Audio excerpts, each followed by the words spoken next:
السلام علیکم۔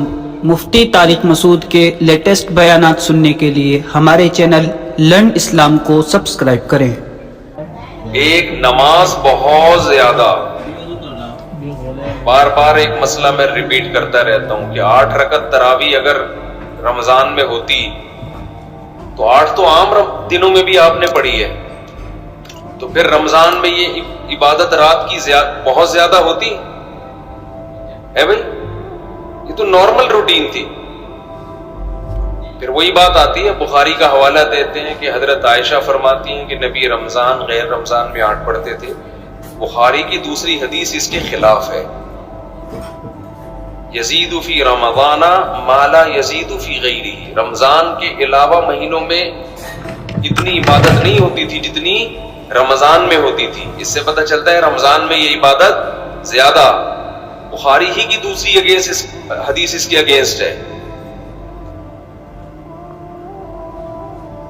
اور اگر آپ کہتے ہیں کہ 8 ہی پڑھنی ہے تو بخاری کی جس حدیث میں 8 کا تذکرہ ہے اس میں تو 4 رکعتیں کر کے ہے، نہیں 4 پڑھتے تھے، پھر کتنی پڑھتے تھے؟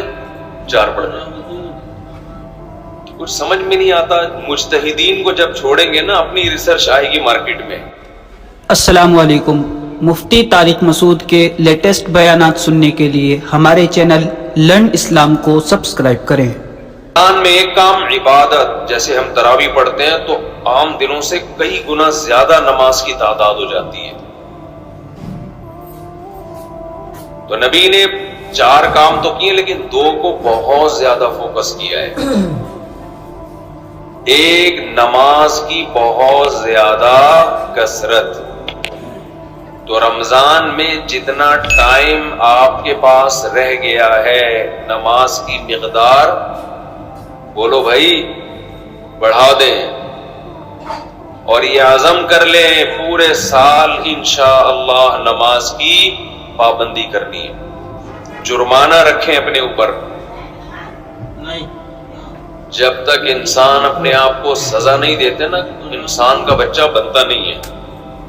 دنیا میں کوئی بھی نہیں انسان کا بچہ بنتا شرافت سے، یہ دور شر اور آفت کا ہے، شرافت کا نہیں ہے۔ خود سزا دے اپنے آپ کو۔ فجر کی نماز جس دن رہ جائے اس دن ناشتہ بول، ناشتہ نہیں کرنا اس دن۔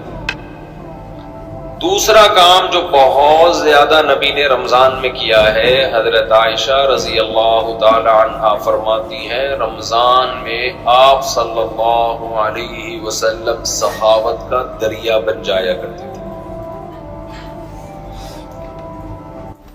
السلام علیکم۔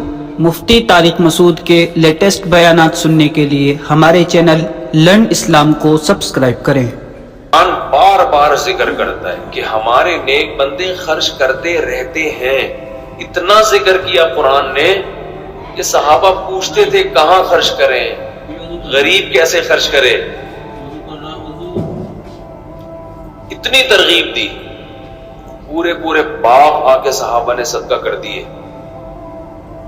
جہاں نماز کا ذکر وہیں اللہ نے صدقے کا ذکر کیا۔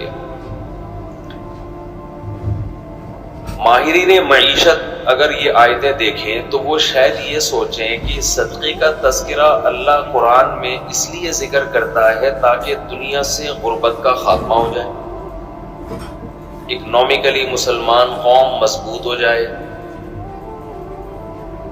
سمجھ رہے ہیں بھائی، یہی وجہ ہوگی نا تاکہ سب دیں اور معیشت میں اعتدال پیدا ہو جائے۔ یہ وجہ دوسرے نمبر پر ہے، اصل وجہ یہ نہیں ہے۔ سمجھ رہے ہو کہ نہیں سمجھ رہے؟ یہ اصل وجہ بولو نہیں ہے۔ نہیں اصل وجہ یہ ہے کہ انسان اور بندے کا جو اللہ اور بندے کا جو تعلق ہے نا، اللہ چاہتے ہیں تم یہ ثابت کرو اپنے عمل سے کہ تمہارا مجھ پر ایمان ہے اور تمہیں یقین ہے کہ السلام علیکم۔ مفتی طارق مسعود کے لیٹسٹ بیانات سننے کے لیے ہمارے چینل لرن اسلام کو سبسکرائب کریں۔